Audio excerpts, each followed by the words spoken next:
Зверополис 2 мен екінші бөлімнің бірінші фильмінен сөзсіз табысты болатынына анық сенімді болдым. Оның үстіне қазіргі мультипликацияда осындай тенденция байқалады. Зверополис фильмінің екінші бөлімі туралы сіз білмейтін барлық қызықты мәліметтерді алдағы минуттарда айтып беремін. Бұл қызықты әрі танымды болады. Мен есім Алишер, бұл көңілді 90 арнасы, ал біз бастаймыз. Зверополис 2 бірінші фильмінен 9 жыл өткен соң шықса да, сюжет бойынша оқиғалар небәрі бір аптадан кейін болады. Сиквел тек сүтқоректілер болған бірінші бөлімнің әлемін кеңейтіп, оған рептилиялар мен теңіз жануарларын қосады. Сонымен қатар олардың түпнұсқада неге болмағанын түсіндіреді. Animation Magazine журналына берген сұхбатында режиссер Бейрон Ховард бұл Disney Animation тарихындағы ең ауқымды фильм екенін айтты. Оның айтуынша, түсінікті болу үшін Burn and Mammal фестивалі кезінде бір кадрда бір мезгілде 50 мың жануар бар. Зверополис 2 экрандарға ұзақ жол жүріп қана қоймай, Disney тарихына үнсіз енді. Сиквел 10 жылға жуық белсенді дайындықта болып, 2025 жылдың соңында прокатқа шықты және бірден рекордтарды жаңарта бастады. Фильм студияның анимациялық сиквелдері арасында ең мықты старттардың бірін көрсетіп, бірінші бөлімді кассалық жиынтық бойынша алғашқы демалыс күндерінде-ақ басып озды және сыншылардан жоғары баға алды. Басты жетістік Disney Animation тарихындағы ең үлкен дыбыстаушы актерлер құрамы. Фильмде сөйлейтін 70-ке жуық кейіпкер бар. Режиссерлер көптеген актерлер олардың Disneyдің басқа жобаларындағы ескі достары екенін атап өтті. Бұл фильмдегі жұмысты бір анимациялық хикаяның ішінде жұлдызды ансамбльді жинаудың сирек мүмкіндігіне айналдырды. Түпнұсқада басты кейіпкерлерді дыбыстаған Джейсон Бейтман мен Дженнифер Гудвин сиквелге сценарийді оқымай-ақ келіскен. Олардың айтуынша, Disney Animation үшін бұл қалыпты тәжірибе. Саған жай ғана роль ұсынады, ал сюжетін егжей-тегжей құпия сақталу немесе үнемі өзгертіп отыру мүмкін. Бейтман келісімшартқа қол қойғанға дейін біріншіде, екіншіде фильм сценарийін оқымаған мойындады. Өйткені анимация барысында жасалады. Сахналар қайта түсірілімсіз, қайта жазылып өзгертілуі мүмкін. Ол бұл жұмысты көзі байлаулы жұмыс істеумен теңеді. Бірақ студияға толық сенетінін айтты. Актерлер сонымен қатар Диснейдің жұлдыздары емес. Оқиғаны бірінші орынға қоятын тәсілін жақсы көретіндерін атап өтті. Олардың есімдері постерлерге шығарылмайды және көрермендер кейіпкерлерді кім дыбыстап жатқанын бірден түсінбей жатады. Гудвин үшін бірінші фильмнен кейін оны дәл Зверополис арқылы тани бастағаны күтпеген жағдай болды. Актерлер сондай-ақ сиквелдің қаншалықты ауқымды болғанын атап өтті. Фильмде кейіпкерлер мен актерлердің көптігі сонша, онда жоқ адамдарды атап шығу оңайырақ. Өткен 10 жыл ішінде Ник пен Джуди әсіресе балалар үшін нағыз культті кейіпкерлерге айналды. Бұл туралы Бейтман ата-ана достарынан жиі естиді. Продюсер Эйд Миронның айтуынша, Зверополистің жаңа мэрі ретінде бұрынғы экшн жұлдыз жылқыны таңдамас бұрын тағы екі нұсқа қаралған. Бұл шығетті кенгуру және дауысы бәсен әрі бойы тым ұзын болғандықтан ешкім естімейтін керік. Бірінші фильмде куала тек Австралия мен Жаңа Зеландияға арналған прокаттық нұсқаларда ғана көрінсе, бұл фильмде куала бүкіл әлем бойынша барлық нұсқаларда бар. Роберт Фурван есімді куала өзінің дыбыстаушы актері Роберт Ирвиннің құрметіне аталған. Ол марқұм әкесі Стив Ирвиннің ісін жалғастырушы, австралиялық табиғат қорғаушы, әйгілі австралиялық натуралист. 2006 жылы скаттың соққысынан қаза тапқан болатын. Сондай-ақ шаштаразда кездесетін кездейсоқ қойлардың есімдері, мысалы Эд Ширин және Баала Клемкин. Әншілер Эд Ширин мен Блейк Слейткин есімдеріне негізделген. Олар осы кейіпкерлерді дыбыстаған. Келесіңіздер, бәрі жоспардан тыс кеткенде балалар арбасында отырып, чух-чух деп тұрған Финиктің сахнасы сиквелдегі ең күлкілі сәттерінің бірі. Чух-чух. Бірінші фильмде Финикті дыбыстаған актер Том Листер кіші. Өкінішке орай 2020 жылдың желтоқсанына сиквел өндірісі басталмай тұрып қайтыс болды. Бірақ жаңа актер шақырудың орнына жасаушылар құрмет белгісі ретінде архивтік жазбаларды пайдалануды жөн көрді. Финиктің бірінші фильмдегі екі репликасы, сондай-ақ соңғы монтажға кірмей қалған фразалары қолданылды. Джуди мен Никтің Зверополис полициясындағы бәсекелестері зебратва, шын мәнде екеуі де зебра емес. Джин Зебровский бұл жүнін зебра етіп бояп сәндеп алған қоңыр жылқы. Бұл ақ бояудың астынан көрініп тұрған қоңыр реңктен, сондай-ақ құлақтар мен жалының қоңыр жиектерінен байқалады. Гарри жылан кейіпкері индонезиялық шұңқырлы гадюкадан шабыт алған деп есептеледі. Фильм мен кейіпкердің өзі Қытайда танымал болған сонша, адамдар шұңқырлы жыландарды үй жануары ретінде сатып ала бастаған. CNN сауалнамасына қатысушылардың бірі. Зверополис 2 рептилиялардың үй жануары ретінде жағымды имиджін қалыптастыруға көмектеседі. Олар енді оғаш болып көрінбейді. Ал Гарри олардың ішіндегі ең көрінікті кейіпкер. Маған оның құлшынысы мен жауапкершілік сезімі ұнайды деді. Айтпақшы, режиссер Джеред Буштың айтуынша, Гарри жыланның мінезі оны дыбыстаған актер Ке Хью Кван мен толықтай сәйкес келеді. Оны «Все везде и сразу» фильмі мен Локи сериалынан таныйтын боларсыздар. Бұл фильмде бастапқыда хамелеондар сияқты қолтырауындарды да көрсету жоспарланған болатын. Атап айтқанда, қолтырауындардың бір хамелеондар сияқты құпия агент бейнесінде ойластырылған еді, бірақ бұл идея соңында алынып тасталды. Фильмдегі қолтырауындар туралы жалғыз ескертулер: басындағы серіктестік жаңа бастаушылар үшін кітабындағы иллюстрация және жағалы кесірткелердің тұратын музыкалық мүшесі киген крокс футболкасы. Екінші фильм өзінің ашық бояуларына қарамастан батылдығымен ерекшеленбейді деп айту керек. Барлық сюжеттік жүрістер өте сақ жасалған. Фильмде бірінші бөлімдегідей сюжеттік айла қолданылады. Сенімді одақтас соңында зұлым болып шығады. Зверополис 2 бұл тағы да нуар стиліндегі детектив. Мұнда серіктестер қастандықтарды зерттейді, ал басты зұлым бастапқыда мейірімді әрі сенімді болып көрінген кейіпкер болып шығады. Бірақ екінші бөлімде бұл жүріс тереңірек және эмоционалды түрде берілген. Бірінші фильмдегідей хикая үнсіз одақтасты әшкерелеу төңірегінде құрылады. Егер бұрын мұнда кейіпкер Барашкис болса, енді Пуберт. Ол қуатты және қатыгез отбасымен байланысты, бірақ өзі олардың қасында ебедейсіз әрі ақ көңіл шеттелген адам сияқты көрінеді. Ол фильмнің көп бөлігінде Джуди мен Гарриге көмектесіп, олармен бірге Зверополис тарихы үшін маңызды патентті іздейді. Сондықтан оның финалдағы опасыздығы ерекше ауыр тиеді. Сыртқы ұқсастығына қарамастан, Пуберттің мотивациясы Барашкистен айтарлықтай ерекшеленеді. Ол жүйені өзіне ыңғайлап өзгерткісі келген суқанды манипулятор болса, Пуберт қорқыныш пен қабылдануға деген құштарлықтан әрекет етеді. Оның ісі билік үшін күрес емес, оны үнемі қорлап келген бұзылған жүйеде аз да болса орын алуға тырысу. Ол күмәнданады, үйреленеді және зұлымдық жасап жатқанын түсінеді. Фильм Пуберт пен Джуди арасында параллель жүргізеді. Екеуін де жете бағаламайды, бірақ Джуди әлемді жақсартуға болатынына сенуін жалғастырады, ал Пуберт жеке басының мойындалу үшін опасыздықты таңдайды. Осының арқасында қайталанатын сюжеттік жүріс екінші деңгейлі емес, трагедиялы әрі мазмұнды болып сезіледі. Бірақ мұқият қарасаңыз, Зверополис 2 бірінші фильмдегі твисті қайталағаны анық көрінеді.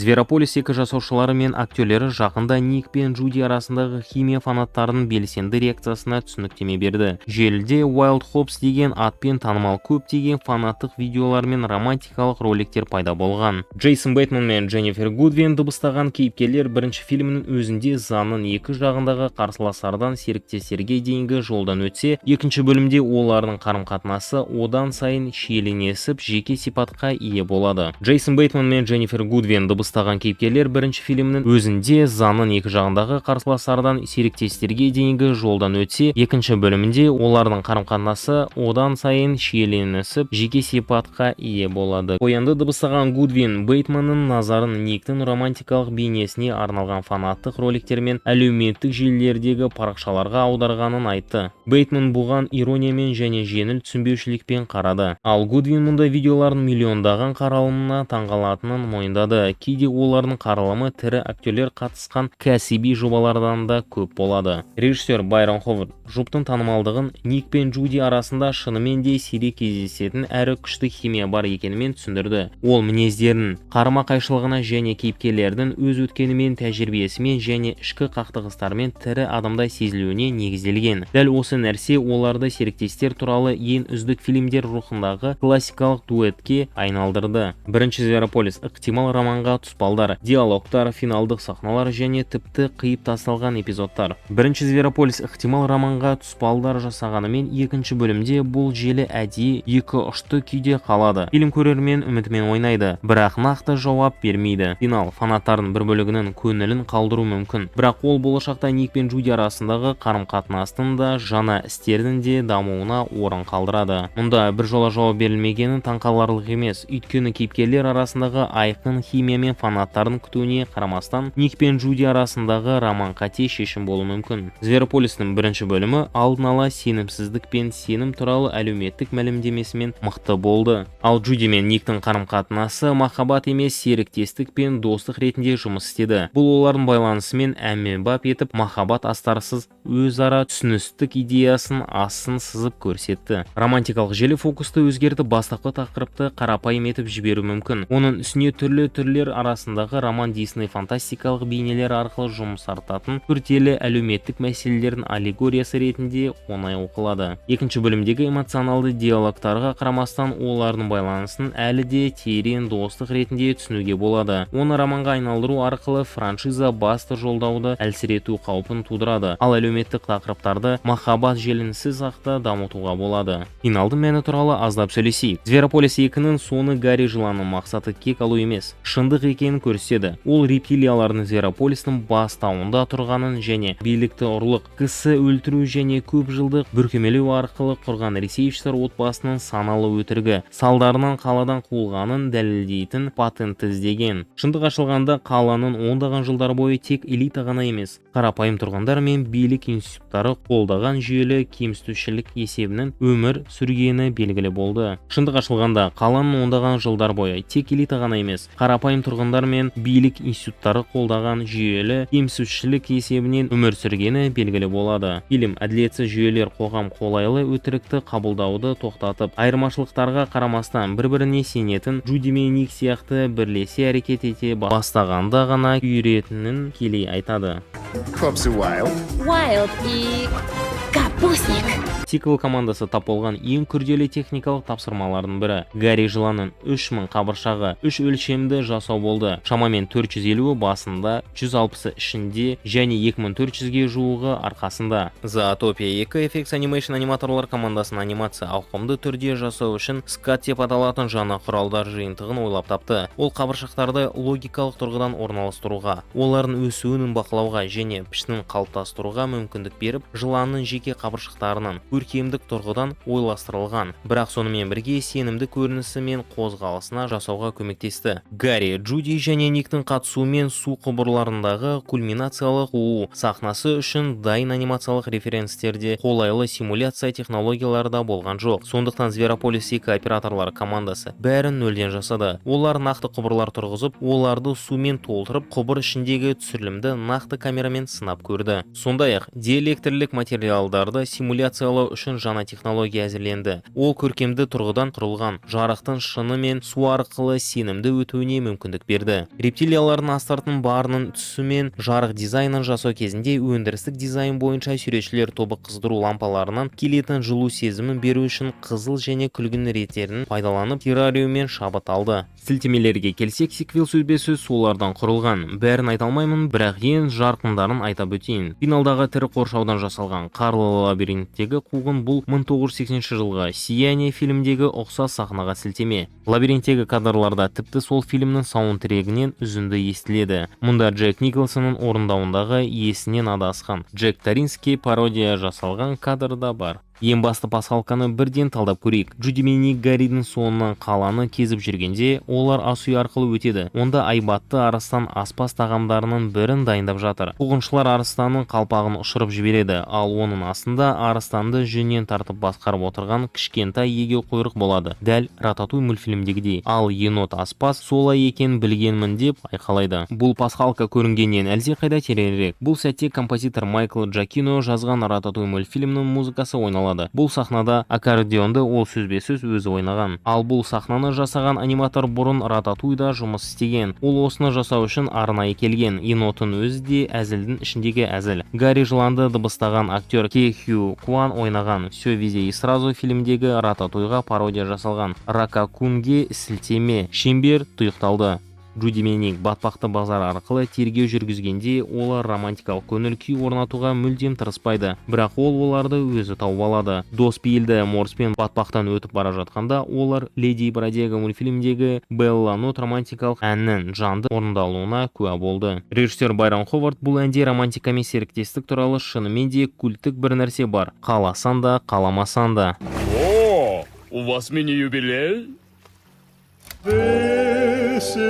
Мадам Барашкинстің камерасы басқалардан қарағанда өзгеше жасалған. Онда тордың орнына тесіктер бар пластикалық қабырға орнатылған. Бұл Молчание ягнят фильмдегі Ганнибал Лектердің камерасына сілтеме. Айтпақшы, Зверополис 2 Диснейдің отбасылық фильмі болғанына қарамастан, бастапқыда онда Молчание ягнят фильмінен шабыт алған 4 минуттық сахна болған. Variety-ге берген сұхбатында режиссер Джаред Буш фильмде 1991 жылғы хоррор фильмдегі Лектер мен Клариса Старлингтің алғашқы кездесуі жүздесуіндегі диалог дерлік сөзбе-сөз қайталанғанын айтты. Бірақ уақыт өте келе ол сахнаның тым асыра сілтеленгенін және жас аудиторияның назарын жоғалтып алу қаупі барын түсінді. Көптеген ересектер сілтемелері мен сөзбе-сөз дәйекке сөздерді түсінгенімен бұл фильм үшін қажетсіз тәуекел еді. Өйткені бұл сахна сюжет үшін шешуші рөл атқармады. Әртүрлі жастағы көрермендердің мүдделері арасында тепе-теңдікті сақтай білу. Disney анимациялық фильмдердің жетістігінің бір себебі Зверополис 2-ге деген жалпы 10 реакцияға қарағанда студия тағы да дұрыс теңгерімді таба алған сияқты. Фильмнің соңғы нұсқасында жасаушылар нәзік жолмен жүріп, Молчание ягнят фильміне толыққанды сахна жасамай, шектеулі пасхалкамен ғана шектелді. Лектор сияқты Мисс Барашкис те соңында түрмеден қашып шығады. Бірақ ол айлакер әрі қатыгер жоспардың арқасында емес, Ник Уайлдтың кездейсоқ барлық тұтқындарды босатып жіберуіне байланысты. Дегенмен, Зверополис 2-ның титр алдындағы сахнасында Ник пен Джуди Хопс оны қайтадан ұстап алады. Түпнұсқада екі ешкі полицейдің есімі Бушорон мен Шевр. Екеуінде Леон фильмі арқылы көпшілікке танымал француз актері Жан Рено дыбыстаған. Шеврі француз тілінен аударғанда ешкі дегенді білдіреді, ал Бушорон танымал француз ешкі ірімшігінің атауы. Бёрнинг фестивалі кезінде сөзбе-сөз жанып жатқан сүтқоректі. Ол әйгілі Бёрнинг мен жанып жатқан адам фестиваліне сілтеме. Жұлдызды соғыстардағы Дарт Вейдер мен Люк Скайуокер болып киінген зебра мен қасқырды байқауға болады. Екі бегемот полиция айлаққа соғылғанда оларға қарай алмалар домалап келеді, және олар оны жей бастайды. Бұл бегемоттар дәл осылай шарларды жейтін Hungry Hippos ойынына сілтеме. Мэр Живальский бұл фильмде санаған кезде тұяғымен тарсылдатады. Бұл ақылды Гансқа 20-шы ғасырдың басында иесі Вильгельм фон Остиннің іс-шараттарына жауап беріп, математикалық есептерді тұяқ соққылармен шешу қабілетімен танымал болған жылқыға сілтеме. Скольких мэров они уже уничтожили? Кажется, 2. Ник Уайлдтың жыланды басына табамен ұрып, есеңгіретіп тастайтын сахнасы Диснейдің Once Upon a Study 2023 жылы фильмдегі әзілдің қайталауына. Онда Рапунцель книга джунглей мультфильмдегі К жыланын табамен ұрып, нокаутқа түсіреді. Бұл ретте Гарридің өзі сырттай сол мультфильмдегі К-ға ұқсайды. Зверополис 2 бұл 2019 жылы шыққан Холодное сердце 2-ден кейінгі Walt Disney Animation студиясының титрден кейінгі сахнасы бар алғашқы фильмі. Бір қызығы, ол фильм бұрын бірінші Зверополисте Дюк Харковицке тиесілі пираттық көшірме түрінде көрінген болатын. Бұл сахнада Джуди Хопс желімделінген сәбіз диктофонында Никтің «Сені жақсы көремін серіктес» деп айтқан жазбасын қайта-қайта тыңдайды. Ал көршілері осы үшін қабырғаның ар жағынан ұрса бастайды. Осы сәтте біз мазасыз дыбысты естиміз, ал диктофонның жанына бір қауырсын қонады. Ол Зверополистің 3-ші бөлімнің кейіпкеріне тиесілі сияқты. Зверополис 2-де 3-ші бөлімнің әзірленіп жатқанына тікелей нұсқайтын тағы бір пасхалқа жасалынған. Бірақ Disney студиясы оны ресми түрде әлі жарияланған жоқ. Сиквелдің орасан зор кассалық жиынтығынан кейін жалғасы сөзсіз көрінеді және фильмнің өзі бұған бірнеше нақты белгі береді. Финалға жақын жерде Коктеузерға басқа полиция офицері Полдың компьютерін пайдалану керек болады. Компьютердің паролі стикерде жазылған. Камера оған назар аудармаса да, көрермендер оны оқып үлгерді. Шифрды шешкенде ол былай оқылады: Part 3 is for real and birds are 2. 3-ші бөлім шынайы, құстарды. Бұл Зверополис 3-ке жасалған тікелей тұспал сияқты.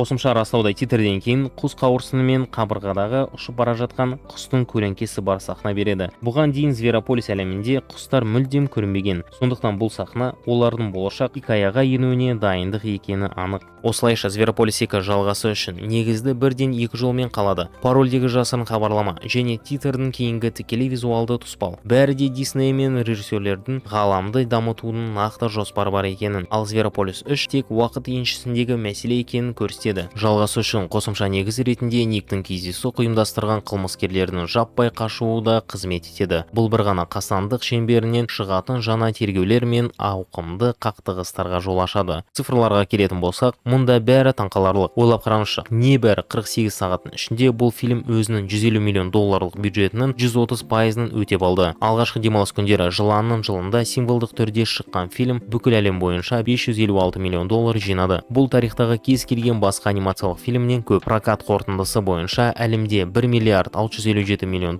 жиналды. Осылайша Зверополис 2 фильмі тарихтағы ең кассалық фильмдер тізімінде 7-ші орынға ие болды. Міне осындай хикая. Зверополис 2 туралы қай факт сізді көбірек таңғалдырды? Бейнеролик ұнаса лайк басып парақшаға тіркеліңіз.